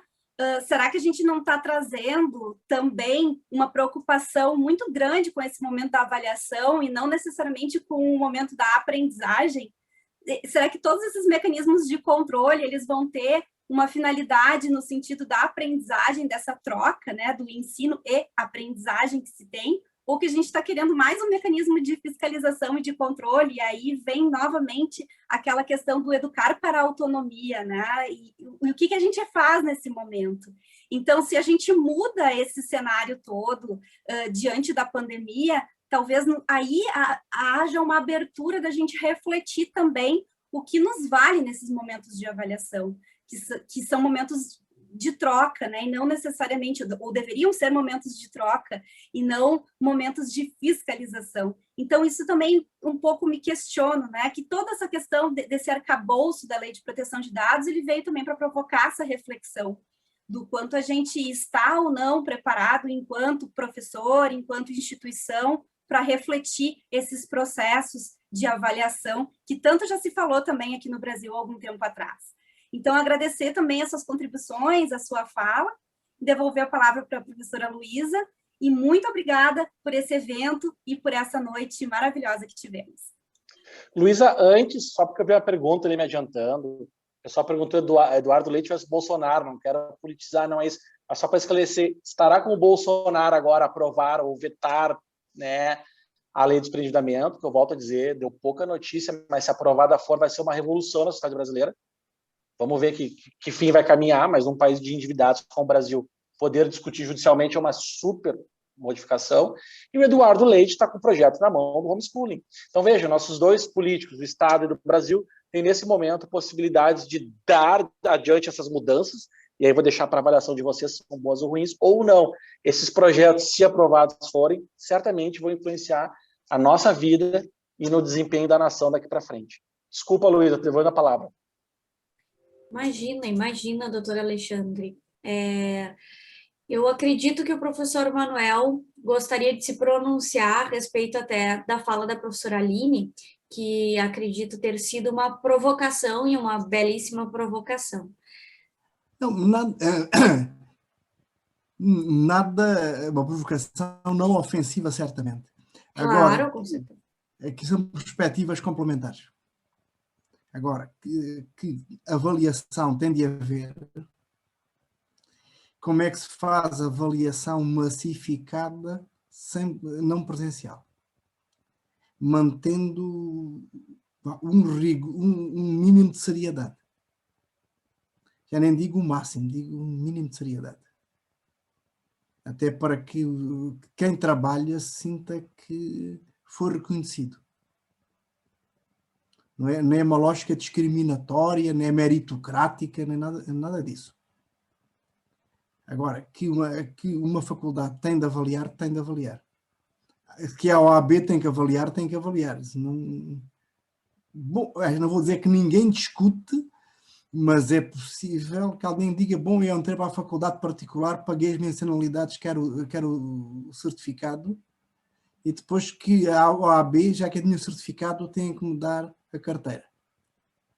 Isto é uma narrativa meio distópica. Mas estava aqui pensando no disse o Sr. Alexandre, na minha temática, apesar de todas as diferenças, creio que estamos muito próximos. As fontes neste momento as fontes são quase as mesmas, neste aspecto. São quase as mesmas. E levámos ambos com a pandemia. As ondas não coincidiram, mas temos levado também. Quer dizer, há 2 meses e meio, o Brasil tinha menos mortes por milhão que nós. Agora já está quase com o dobro. Mas isto vai e vem. E tivemos que nos ajustar para além de qualquer teoria. E que as instituições tiveram que se ajustar, sim. E é bom que se ajustem pensando no que fazem. Eu também sou do primado da praxis. Aqui estava a pensar, aquela questão do deixado na rua. Bom, eu também já tive até conversas com cerveja com o António Carlos Volmer, em Floripa.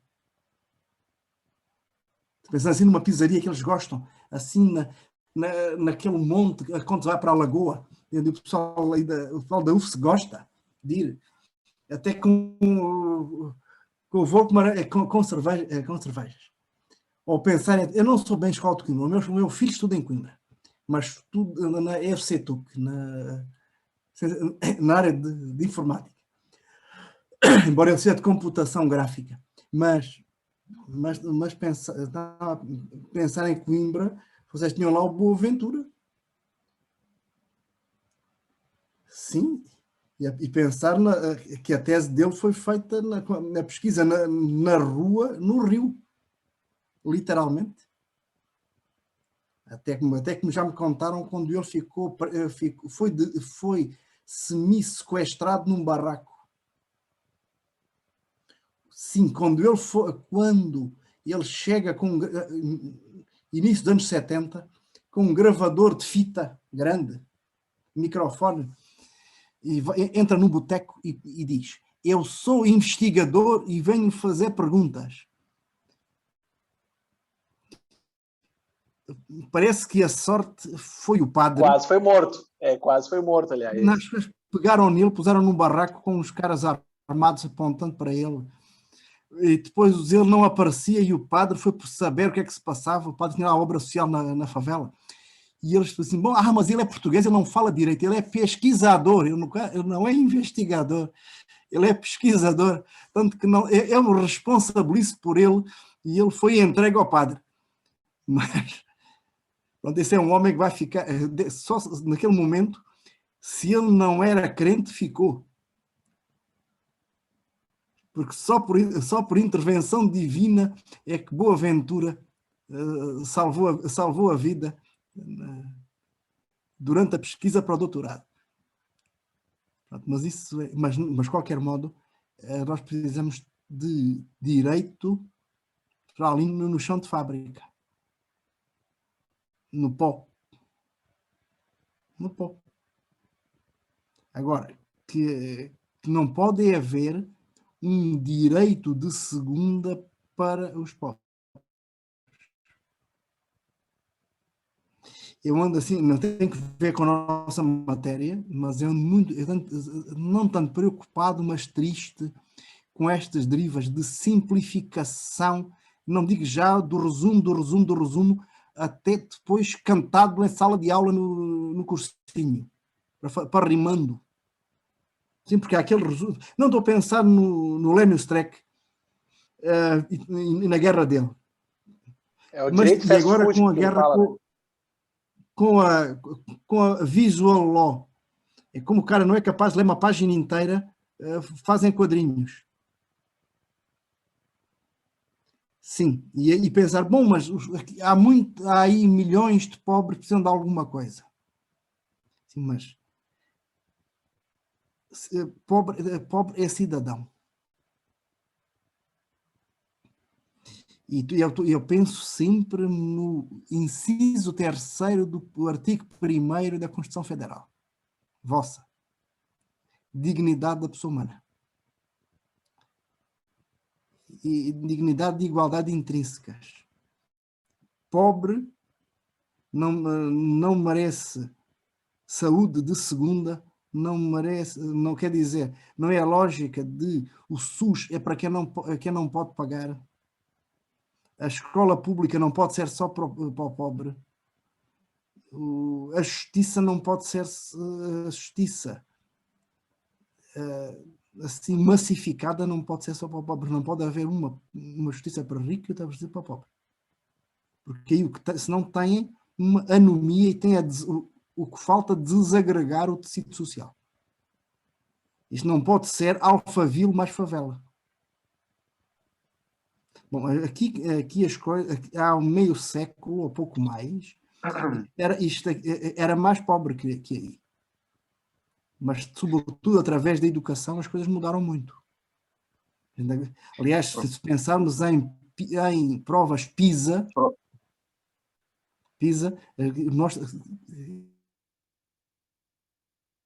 professores? Portugal explodiu. Porquê? Porque investiu. Uma questão. Pronto, Mateus, já vão calar. Chegou aí a censura do tempo, mas obrigado. E desculpem, a ser às vezes até assim demasiado duro. Mas eu não sou da conversa fiada. Professor Manuel, desculpa a minha interrupção, mas é que realmente a gente tem um horário para encerrar, porque senão o sistema nos derruba. Eu agradeço. Eu sei, já uma vez estava na UNB, era uma sexta-feira ao final da tarde, e o funcionário diz, olha, é o último ônibus, tenho que fechar aqui a faculdade porque tenho que ir embora. Já aconteceu comigo. O ideal seria conversar muito mais agora, seguido de ir de forma presencial, ir para um restaurante, continuar batendo papo, tomando chopinho, tomando um vinho. Infelizmente não é possível, mas logo vai ser possível. Eu vou passar a palavra final, então, para a nossa coordenadora geral do evento, para a Luísa Mota. Luísa, não sem antes te agradecer aí o brilhante evento, o primeiro evento no interior da Comissão de Educação Jurídica, e já é um evento internacional. Obrigado, professor, obrigado, Alexandre, obrigado, Aline, nossa mediadora, obrigado a todo mundo que compareceu, estudantes, alunos. Luísa, a palavra está contigo, meus parabéns pelo evento e obrigado para a subseção de Santa Maria. Muito bem, muito obrigada, doutor Matheus, especialmente pela confiança depositada no meu trabalho. Eu fico imensamente feliz, imensamente grata.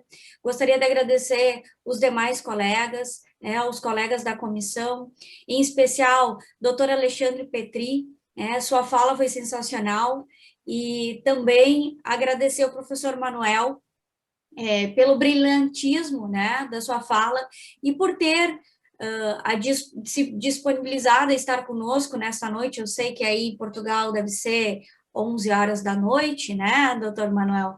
E nós temos que encerrar o evento, mas eu poderia, em palavras finais, dizer que nós estamos honrados enquanto subseção e enquanto Comissão de Educação Jurídica, pelo belíssimo evento. E também gostaria de dizer, e peço licença para ler aqui, que ao longo dos anos as mudanças ocorridas no âmbito da formação jurídica têm exigido reflexões constantes, notadamente a partir da globalização e dos avanços tecnológicos, que eu acho que vai ao encontro, então, das duas falas excepcionais que nós tivemos neste dia de hoje. O meu muito obrigada, mais uma vez, aos nossos queridos convidados, professor Manuel, professor Alexandre. Assim, eu declaro encerrado o nosso evento da Comissão de Educação Jurídica da OAB Porto Alegre, em parceria com a subseção Santa Maria e também com todo o apoio da Escola Superior de Advocacia. Muito obrigada e uma boa noite a todas e todos. Obrigado, boa noite a todos. Professor Manuel, um Obrigado, abraço. boa noite. Obrigado a todos mais uma vez.